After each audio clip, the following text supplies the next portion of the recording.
¿Qué tal amigos? Este es el día 295 de la Biblia en un año.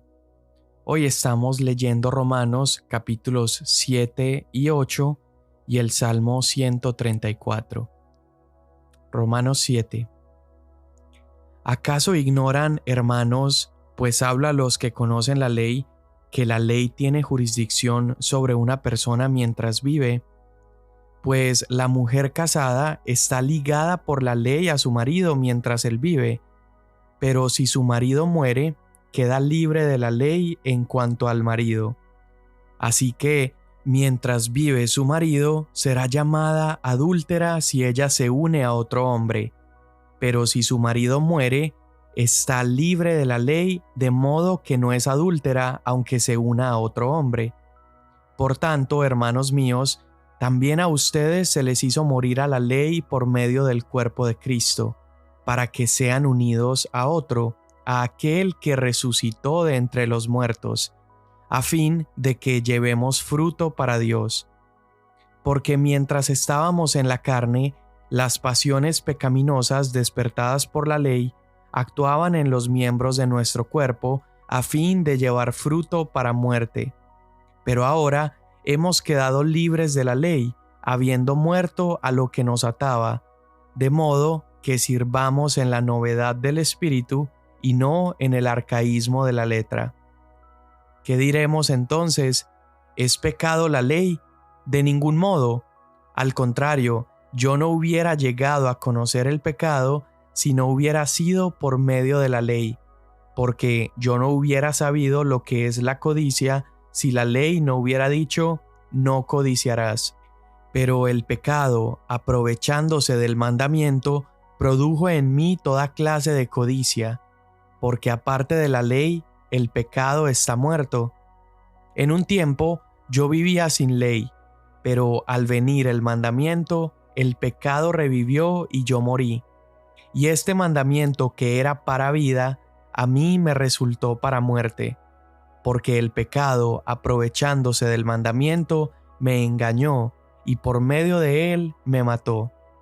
Así que la ley es santa y el mandamiento es santo, justo y bueno. Entonces, lo que es bueno vino a ser causa de muerte para mí. De ningún modo, al contrario, fue el pecado, a fin de mostrarse que es pecado, al producir mi muerte por medio de lo que es bueno, para que por medio del mandamiento el pecado llegue a ser en extremo pecaminoso. Porque sabemos que la ley es espiritual, pero yo soy carnal, vendido a la esclavitud del pecado. Porque lo que hago no lo entiendo, porque no practico lo que quiero hacer, sino que lo que aborrezco, eso hago. Y si lo que no quiero hacer, eso hago, estoy de acuerdo con la ley, reconociendo que es buena. Así que ya no soy yo el que lo hace, sino el pecado que habita en mí. Porque yo sé que en mí, es decir, en mi carne, no habita nada bueno. Porque el querer está presente en mí, pero el hacer el bien no. Pues no hago el bien que deseo, sino el mal que no quiero, eso practico. Y si lo que no quiero hacer, eso hago, ya no soy yo el que lo hace, sino el pecado que habita en mí. Así que, queriendo yo hacer el bien, hallo la ley de que el mal está presente en mí, porque en el hombre interior me deleito con la ley de Dios, pero veo otra ley en los miembros de mi cuerpo que hace guerra contra la ley de mi mente y me hace prisionero de la ley del pecado que está en mis miembros. Miserable de mí, ¿quién me libertará de este cuerpo de muerte? Gracias a Dios por Jesucristo Señor nuestro. Así que yo mismo, por un lado, con la mente sirvo a la ley de Dios, pero por el otro, con la carne, a la ley del pecado. Por tanto, ahora no hay condenación para los que están en Cristo Jesús, los que no andan conforme a la carne, sino conforme al Espíritu. Porque la ley del Espíritu de vida en Cristo Jesús te ha libertado de la ley del pecado y de la muerte, pues lo que la ley no pudo hacer, ya que era débil por causa de la carne, Dios lo hizo, enviando a su propio Hijo en semejanza de carne de pecado, y como ofrenda por el pecado, condenó al pecado en la carne, para que el requisito de la ley se cumpliera en nosotros, que no andamos conforme a la carne, sino conforme al Espíritu. Porque los que viven conforme a la carne ponen la mente en las cosas de la carne, pero los que viven conforme al Espíritu en las cosas del Espíritu. Porque la mente puesta en la carne es muerte, pero la mente puesta en el Espíritu es vida y paz. La mente puesta en la carne es enemiga de Dios, porque no se sujeta a la ley de Dios, pues ni siquiera puede hacerlo, y los que están en la carne no pueden agradar a Dios. Sin embargo, ustedes no están en la carne, sino en el Espíritu, si en verdad el Espíritu de Dios habita en ustedes. Pero si alguien no tiene el Espíritu de Cristo, el tal no es de él. Y si Cristo está en ustedes, aunque el cuerpo esté muerto a causa del pecado, sin embargo, el Espíritu está vivo a causa de la justicia. Pero si el Espíritu de aquel que resucitó a Jesús de entre los muertos habita en ustedes, el mismo que resucitó a Cristo Jesús de entre los muertos, también dará vida a sus cuerpos mortales por medio de su Espíritu que habita en ustedes. Así que, hermanos, somos deudores, no a la carne, para vivir conforme a la carne, porque si ustedes viven conforme a la carne, habrán de morir, pero si por el Espíritu hacen morir las obras de la carne, vivirán. Porque todos los que son guiados por el Espíritu de Dios, los tales son hijos de Dios. Pues ustedes no han recibido un espíritu de esclavitud para volver otra vez al temor, sino que han recibido un espíritu de adopción como hijos, por el cual clamamos, Abba, Padre.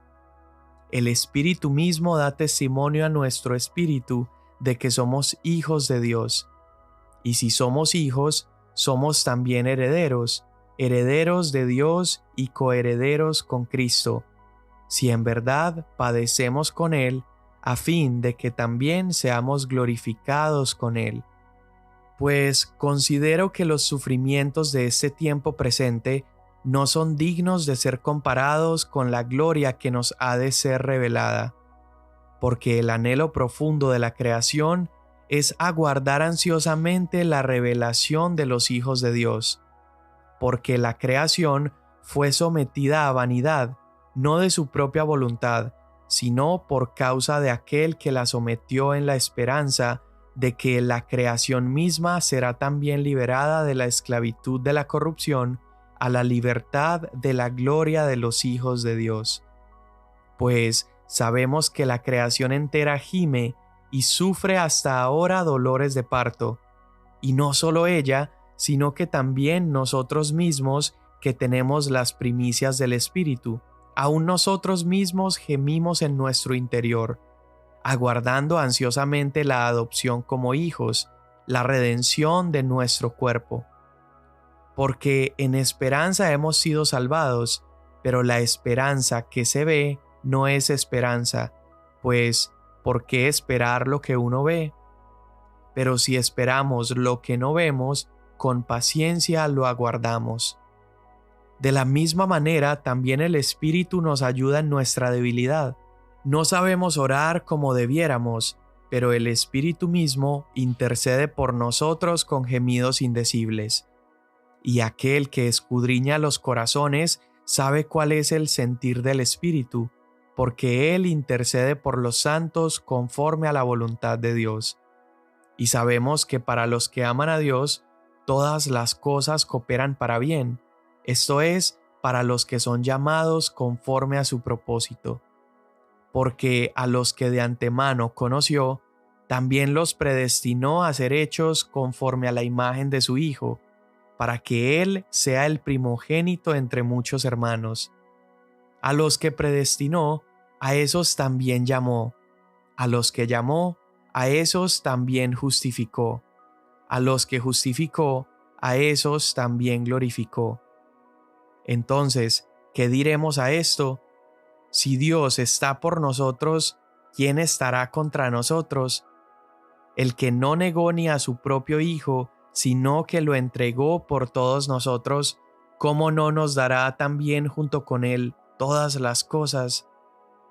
¿Quién acusará a los escogidos de Dios? Dios es el que justifica. ¿Quién es el que condena?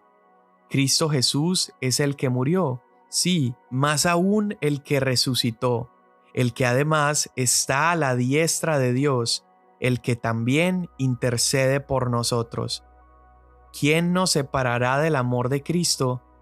¿Tribulación o angustia, o persecución o hambre, o desnudez o peligro o espada? Tal como está escrito: por causa tuya somos puestos a muerte todo el día, somos considerados como ovejas para el matadero. Pero en todas estas cosas somos más que vencedores por medio de aquel que nos amó. Porque estoy convencido de que ni la muerte, ni la vida, ni ángeles, ni principados, ni lo presente, ni lo porvenir, ni los poderes, ni lo alto, ni lo profundo, ni ninguna otra cosa creada nos podrá separar del amor de Dios que es en Cristo Jesús, Señor nuestro. Salmo 134. Bendigan al Señor todos los siervos del Señor, los que sirven por la noche en la casa del Señor. Alcen sus manos al santuario y bendigan al Señor. Desde Sión te bendiga el Señor, que hizo los cielos y la tierra. Amén. Bien, pues llegamos a Romanos capítulo 7 y capítulo 8, y de verdad que preparar esta parte ha sido complicada porque, por ejemplo, Romanos capítulo 8 es uno de los capítulos más celebrados en toda la Biblia. Está cargado con teología, está cargado con buenas noticias. Entonces estoy conteniéndome porque creo que podríamos hablar por horas solamente de ese capítulo. Y en el capítulo 7 y en las secciones anteriores también, Pablo ha estado mostrando cómo los creyentes han sido liberados de la ley y ahora estamos unidos a Cristo.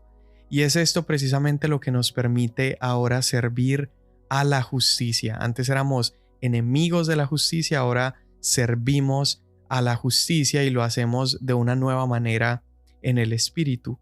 Y aquí Pablo luego hace una analogía del matrimonio y no debemos confundirnos pensando que está enseñando directamente sobre el matrimonio, sino que está usando la relación matrimonial simplemente como una ilustración para hablarnos acerca de esta nueva vida que hemos obtenido en el Espíritu. Entonces, él explica cómo si un esposo muere, la esposa entonces queda liberada de los votos matrimoniales.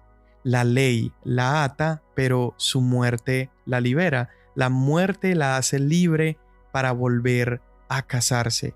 Y luego ves en la historia cómo Pablo también hace un cambio. Ahí en el versículo 4 ya no es el esposo que muere, sino también la esposa, que somos nosotros, estamos muriendo. Y esta esposa está muriendo y está volviendo a casarse. Y el punto es simple: la muerte pone fin a las obligaciones de la ley. Y entonces para nosotros que estamos unidos a Cristo, la muerte de Cristo ha asegurado nuestra liberación del matrimonio que teníamos con la ley, y esa misma muerte hace que ahora sea legítimo nuestro nuevo matrimonio con Él. Nuestra muerte, esa muerte de la que estuvimos hablando en el capítulo 6 de Romanos, cuando decimos que estamos muertos en Cristo, esa muerte nos otorga el regalo de una mejor unión, la unión con Cristo. Nadie puede desligarse de la ley, solamente es posible deslindarse de ella a través de la muerte, y la cruz, esa es nuestra muerte. Tú y yo hemos muerto al poder del antiguo régimen que tenía la ley sobre nosotros, y en la historia redentora, en la obra de Jesús, la era de la ley ha llegado a su fin. Por medio de la muerte de Cristo ya no tenemos obligación con la ley, mas hemos sido establecidos en una nueva relación con Cristo, y ahora es el Espíritu Santo el que nos permite obedecer. También vimos en el capítulo 8 que además de todo esto, ya no tenemos la condenación de la ley. Tenemos entonces un nuevo estatus, un nuevo poder y una nueva seguridad. En otras palabras, tenemos un nuevo y un mejor esposo. Tenemos a Cristo Jesús, uno que es amoroso y uno que no nos condena. Y por eso me encanta que Pablo usa la ilustración del matrimonio, porque es una ilustración tan adecuada para explicar la vida cristiana. Convertirse en cristiano es como casarse. Se trata de amar a Cristo, quien es como nuestro esposo, es nuestro líder, es nuestro buen pastor. Y esta es la mejor de todas las relaciones. Piensa en esto. Cuando morimos por medio de la muerte de Cristo, nos deslindamos de la relación que teníamos con la ley y ahora estamos unidos al Cristo resucitado. ¡Wow! Contempla eso unos minutos, piensa eso, mastica esto. Debido a que estamos unidos a Él, entonces tenemos un estatus glorioso. Vivimos con un poder sobrenatural que es el poder del Espíritu Santo y caminamos en una seguridad inconmovible. Nuestra pasión pecaminosa, nuestros deseos, esos que antes nos mantenían distantes de esa relación con la ley porque éramos incapaces de cumplir las expectativas de esa anterior relación, ahora en Cristo, así como Pablo lo empieza a explicar en los versículos 8 al 12 del capítulo 7, ahora nosotros vivimos en esta era nueva, esta era del Espíritu, y el Espíritu Santo escribe la ley de Dios en nuestros corazones y es el que nos habilita para que ya no llevemos fruto de muerte como antes lo hacíamos, sino que podamos servir en este nuevo regalo del Espíritu y dar frutos para vida. Entonces, mira todo esto que Pablo está diciendo solamente en unos versículos del capítulo 7 y sería suficiente incluso para pasar directamente ya al capítulo 8, pero antes de llegar a Romanos 8, Pablo empieza a defender sus comentarios acerca de la ley. Él empieza a hablar sobre el valor de la ley, sobre nuestra incapacidad para cumplirla de manera perfecta y esto hace que se destaque mejor esa libertad que Cristo nos ha dado. Y es interesante que en este pasaje, desde Romanos 7 al 25, no se menciona al Espíritu Santo, pero sí veremos en Romanos capítulo 8 que el Espíritu Santo se menciona por lo menos unas 19 veces, lo cual nos sugiere que esto que leemos de Romanos 7 al 25 es alguien que no tiene el Espíritu en su vida. Y ahí es cuando Pablo empieza a decir: en mi carne no habitaba nada bueno, estaba vendido a la esclavitud del pecado, no hago lo que quiero hacer, sino lo que no quiero. Luego dice que es un miserable, ¿quién me libertará de este cuerpo de muerte?, está diciendo Pablo. Entonces, toda esa última sección del capítulo 7 nos está mostrando cómo es la vida de alguien que no camina en el Espíritu, y por eso termina dando gracias y dice: gracias a Dios por Jesucristo nuestro Señor. Y de allí pasa al capítulo 8, este capítulo glorioso que describe de una manera hermosa esta nueva vida que nosotros los creyentes tenemos en el Espíritu. Y cuando lees Romanos 8 entiendes por qué es un capítulo tan amado, tan aclamado, porque en todo este capítulo nunca se emite un solo imperativo, es decir, no se nos habla de lo que tenemos que hacer, sino de lo que hemos recibido. Estamos leyendo todos los privilegios que como creyentes disfrutamos a partir de nuestra unión con Jesús. Entonces, en lugar de enfocarse en mandamientos o deberes, este capítulo se centra en las bendiciones o beneficios que ya recibimos como resultado de esta unión en Jesús. Así que mi deseo es que mientras terminas de escuchar esta reflexión, puedas crecer en deleite por todo esto que hemos leído.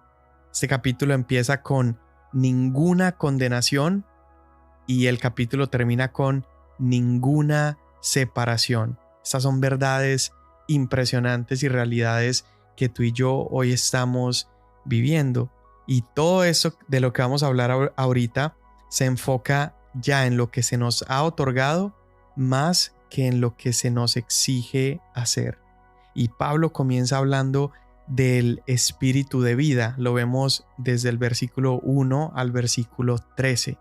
Y eso es lo que los profetas han estado prediciendo y profetizando de antemano. Esta era donde Dios pondría un nuevo espíritu en su pueblo. Y este espíritu hace lo que la ley no pudo hacer, dar vida al pueblo de Dios. Entonces, piensa, ¿quién eres en Cristo? Aquí nos está diciendo, no hay condenación para los que estamos en Cristo. Esto quiere decir que Dios no perdonó el 95% de nuestros pecados y ese otro 5% es de condenación. No. Lo que está diciendo es que ya no estamos bajo condenación porque Cristo fue condenado en nuestro lugar. Hoy estamos habitando no en un espíritu de condenación, sino en un espíritu de vida. Y en el versículo 4, Pablo nos muestra los resultados de este espíritu de vida. Él habla de la santificación que hemos recibido.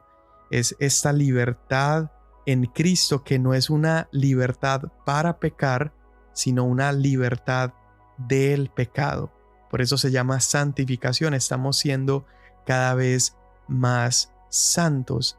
Y este espíritu de vida nos ha dado libertad, nos ha dado una nueva mentalidad y nos ha dado una nueva presencia que habita dentro de nosotros. Pablo nos está recordando que si alguien no tiene el Espíritu de Cristo, entonces no pertenece a Cristo, porque es el Espíritu el que asegura a los creyentes que le pertenecemos a Dios. Es por el Espíritu que podemos decir, Abba Padre. Y luego en el versículo 10, Pablo nos muestra que es el Espíritu el que da vida a los creyentes. Entonces, una implicación de tener el Espíritu viviendo en nosotros es que a partir de ese momento es que tenemos vida. El Espíritu nos garantiza la vida. Entonces, aunque tú y yo estemos atados a cuerpos terrenales, tenemos el Espíritu de Dios en nosotros, lo cual nos promete vida eterna. Entonces, esa primera mitad de Romanos 8, Pablo habló del Espíritu de vida y ahora empieza a hablar del Espíritu de adopción, de los versos 14 en adelante más o menos. Pablo nos empieza a decir que nuestra adopción o nuestro lugar como hijos implica una nueva identidad, una nueva intimidad y una nueva herencia. Y yo creo que uno de los retos que cada cristiano tiene es el vivir teniendo en cuenta esta nueva identidad. A veces como creyentes nuestra identidad pensamos que está en nuestro desempeño, en nuestra popularidad o en nuestros logros, pero nuestra mayor identidad es que somos hijos e hijas adoptados por Dios. No nos hemos ganado esta identidad, sino que la hemos recibido como un regalo. Y nuestra adopción ha sido ordenada por el Padre, comprada por el Hijo y aplicada por el Espíritu Santo. Recibimos adopción, recibimos relación, porque ahora le podemos decir Abba Padre, pero también recibimos una herencia. Dice Pablo que somos coherederos con Cristo. Entonces mira cómo el regalo de la salvación cada vez podemos entenderlo en una mayor magnitud.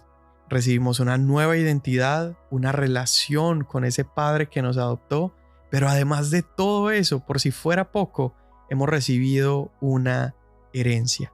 Y es por eso que Pablo finaliza este capítulo con estas preguntas y es, ¿quién puede estar en contra de nosotros? Nadie, porque Dios, que en la cruz se puso en contra de su Hijo, ahora a nosotros nos ha dado el lugar que al Hijo le correspondía. Y ahora ni la muerte ni el pecado pueden estar en nuestra contra. Luego él pregunta, ¿quién puede presentar cargos en nuestra contra? Nadie, porque Dios nos ha justificado. ¿Quién puede condenarnos? Nadie, porque Jesús murió, resucitó e intercede por nosotros. ¿Quién puede separarnos? Nadie, porque el amor de Dios en Cristo nos ha hecho más que vencedores.